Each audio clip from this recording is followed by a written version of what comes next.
el plan del presidente Milei para el 2027. Estábamos buscando con Gustavo una manera de explicar esto, ¿no? De explicar qué significa este plan que abarca varios escudos, podríamos decir. Podría ser, o antídotos. Uh-huh. Básicamente lo que estaba buscando el gobierno, el presidente Milei, el ministro Caputo, que junto al presidente del Banco Central estuvieron en Washington esta semana, es conseguir la mayor cantidad de dólares posibles para asegurar, garantizar los pagos de la deuda de este año y del siguiente. De este año y del siguiente son cerca de 8.000 millones este año, 21.000 millones por lo menos el año que viene. Y hasta ahora lo que se ha conseguido es, el acuerdo del Fondo Monetario Internacional por las metas alcanzadas, 1.000 millones de dólares. Vamos paso a paso, Gus. Dale, vamos. Porque quiero esa información para tratar de ayudar a la gente a metabolizarla, sí, por supuesto, punto por punto. Y me gustaría contarles, como siempre hago yo, en una frase, el núcleo de lo que esto significa. Una fuente inobjetable del gobierno del presidente Milei, importantísima en la conducción de la economía, me dijo que el gobierno está cerca de garantizar el financiamiento hasta fin de 2027. Pero ojo, esto dicho así parece atender a una mera cuestión de números, y no, porque es el año electoral y venimos de un año electoral que costó muy caro.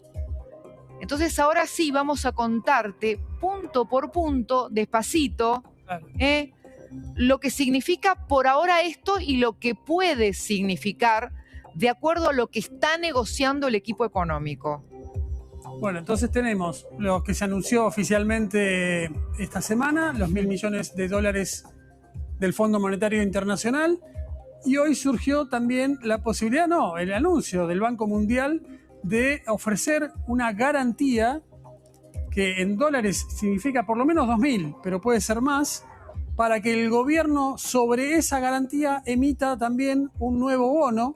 Sería un bono híbrido con riesgo Banco Mundial y riesgo Argentina. Uh-huh. Eso le permitiría al gobierno endeudarse a una tasa menor a lo que indicaría hoy la tasa que le corresponde por el riesgo país, que sería algo más del 9,5%.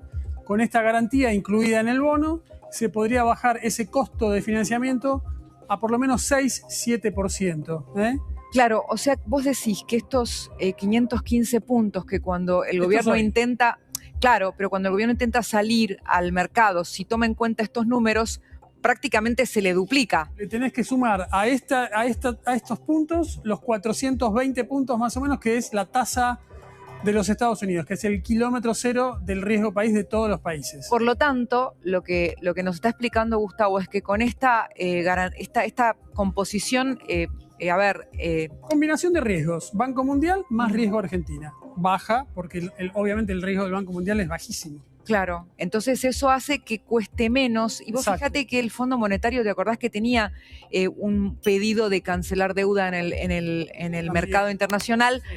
Con esto, esta sería la forma de lograr eso, pero con una menor exposición a nivel de tasa. El acreedor que está comprando ese bono sabe que no solo está la Argentina como deudor, sino también está el Banco Mundial. Y además podría ser Corporación Financiera, Corporación Americana de Fomento, la CAF, y el Banco Interamericano de Desarrollo. A ver, en términos de vencimientos de deuda, que es un tema que generalmente es muy técnico, ustedes saben que Argentina en este momento está avanzando en una acumulación de reservas mayor incluso a la planeada a inicio del año, que era un tema que le exigían mucho el año pasado al gobierno de Milei y que sin embargo era casi una pulseada, pero este año eso se aceleró sí. Y es parte de este intento por despejar el horizonte. Ya vamos a avanzar con otro ángulo de esto. ¿Me ibas a decir algo? No, que las compras de dólares hoy están sirviendo para abastecer de dólares al Tesoro, que se los compra al Banco Central para ir pagando los vencimientos. Lo que se necesita es que el Tesoro se financie con el mercado y que los dólares que compran el Banco Central queden en el Banco Central, así sí se incrementan las reservas netas, que hoy son las que todavía están ahí tratando de salir del signo negativo. Pero es muy importante igual todo esto, porque en definitiva lo que el gobierno quiere es acumular la mayor cantidad de dólares por todas las vías posibles. Hay que sumar a esto también alguna privatización, que ahora hay una en marcha del sector eléctrico. ¿Por qué?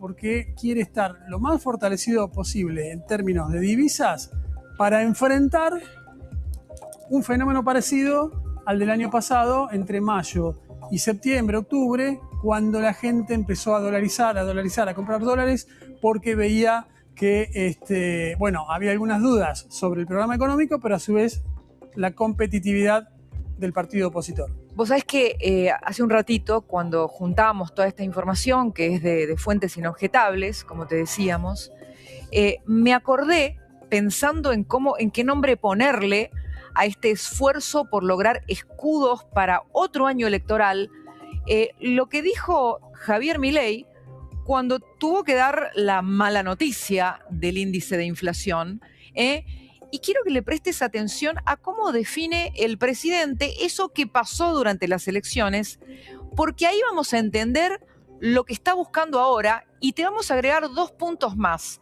Pero escuchá. En el mes de mayo del año pasado, la inflación había llegado a tocar el 1,5%. Luego de ello, cuando Manuel hizo esa extraordinaria elección en la ciudad de Buenos Aires, que nos permitió ganar dicho lugar contra todo pronóstico, lo más interesante es que a partir de ese momento comenzó un ataque feroz por parte de la política, un ataque destituyente, un ataque al corazón del modelo, donde el Congreso pasó más de 40 leyes intentando romper el equilibrio fiscal. No lo lograron. Bueno, lo que está buscando el gobierno de Javier Milei es evitar que en el año de las elecciones presidenciales haya otro ataque al corazón del modelo, un año en el que el propio Milei va a buscar su reelección. Ahora bien, ayer nosotros te mostramos cómo había movimientos en el peronismo que se envalentonó ante un mes pésimo del gobierno de Milei, entre los escándalos judiciales y el índice de inflación de 3,4%, para volver a intentar la unidad y decir, podemos ser gobierno en 2027. Claro, esto nos llevó, por lo menos a los periodistas, a plantear qué escenarios de crisis podían existir. Y nos pusimos a comparar con el último gobierno no peronista, que se encontró con un tercer año donde cambiaban algunos planes. Nos referimos a lo que fue el gobierno del presidente Macri, cuando te acordás, Gus, después del triunfo de Trump, suben las tasas y se le complica a Macri la financiación por justamente cambiar una tasa casi inexistente por una tasa altísima. Correcto. El gobierno de Macri gana las elecciones en octubre, después ocurre lo de la reforma previsional, las 14 toneladas de piedras. En enero, el ministro de ese entonces, ministro de Finanzas, Luis Caputo, hace una gran colocación de deuda a tasas realmente interesantes para ese momento, muy buenas. Y ya en marzo se produjo la primera corrida contra el dólar por una liquidación de letras que estaban en manos de bancos internacionales, y a partir de ahí nunca la pudo remontar prácticamente. Y nosotros estuvimos analizando las diferencias con respecto a lo que le está tocando a Milei en este tercer año de su gobierno. Porque concretamente también hubo una variación en la situación geopolítica por la guerra de Irán. Pero claro, Milei llega mucho más fuerte porque hay 2 vulnerabilidades que tenía Macri en ese entonces y que no tiene Milei hoy. Vos sabés que yo esta teoría, esto que hablábamos hoy temprano, lo chequeé con esta fuente inobjetable del gobierno, y me avaló esta teoría acerca de que dos cuestiones que debilitaban en ese momento a Macri no son vulnerabilidades del gobierno de Milei, y una es, bueno, parece fácil, pero hay que nombrarla, haber logrado el equilibrio fiscal. Correcto. Porque eso termina mostrando, por ejemplo, hoy que la guerra no impacta en el valor del dólar, ¿no? Pero además de eso, una cuestión que es bastante antipática y siempre lo va a ser, pero que en este caso va a ser para Milei uno de los escudos, el haber hecho el ajuste de las tarifas y no llegar a su cuarto año de gobierno con eso como pendiente. ¿Ustedes se acuerdan que ese tema para Mauricio Macri fue realmente un punto incluso de inflexión en la relación con sus socios políticos? Le agrego un temita más. Lo mencionaba ayer Daniel Artana, la cantidad de dólares que están entrando y van a seguir entrando por las exportaciones. Vamos a tener un saldo de balanza comercial muy importante, tanto que el propio Artana dijo que, dada esa situación, se acabó el problema de la restricción externa para Argentina, es decir, que no va a haber una falta de dólares. Si a eso le sumamos que el clima está acompañando y el campo lo está aprovechando, bueno, hay un factor también ahí muy importante para fortalecer al gobierno. Ahora, ¿esto con qué tiene que ver? Con lo que se llaman los fundamentals de la economía para que no haya un shock por el año electoral, porque recordemos que hubo una corrida de media base monetaria el año pasado, y eso incluso se sigue pagando hoy, tiene un costo incluso en el rezago inflacionario de hoy.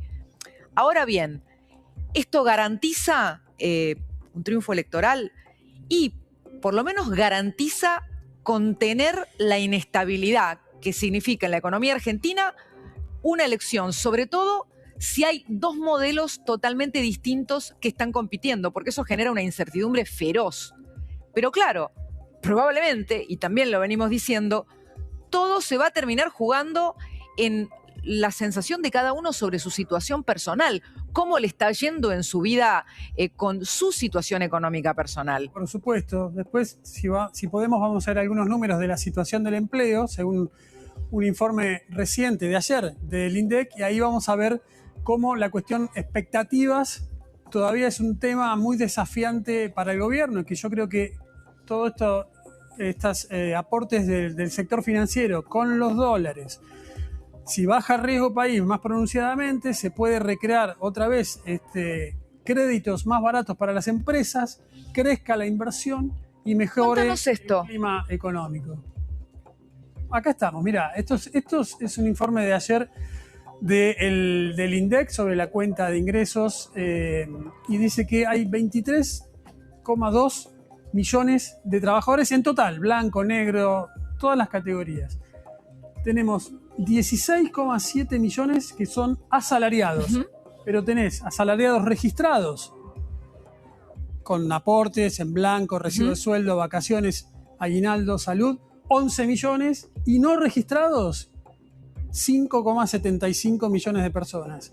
Y después están los no asalariados, que acá tenés monotributista, autónomo, repartidor de motos. Son todos monotributistas que están en esta categoría. Fíjate que el no asalariado más los no registrados son casi 12 millones de personas que superan a los registrados. Este es el mundo laboral hoy, mucho más creciente estos dos renglones que estos. Y eso también se refleja en las situaciones del trabajo, de consumo y de bienestar. Y de una ansiedad que empieza a notarse también en las encuestas de las mayores preocupaciones, ¿no? Que dicen desempleo y poder adquisitivo o salarios bajos. O trabajo precario. Hoy facturás y mañana no. ¿Y esto? Mira, cantidad de puestos de trabajo no se modificaron prácticamente en todo el año, en el total. ¿Pero qué pasó?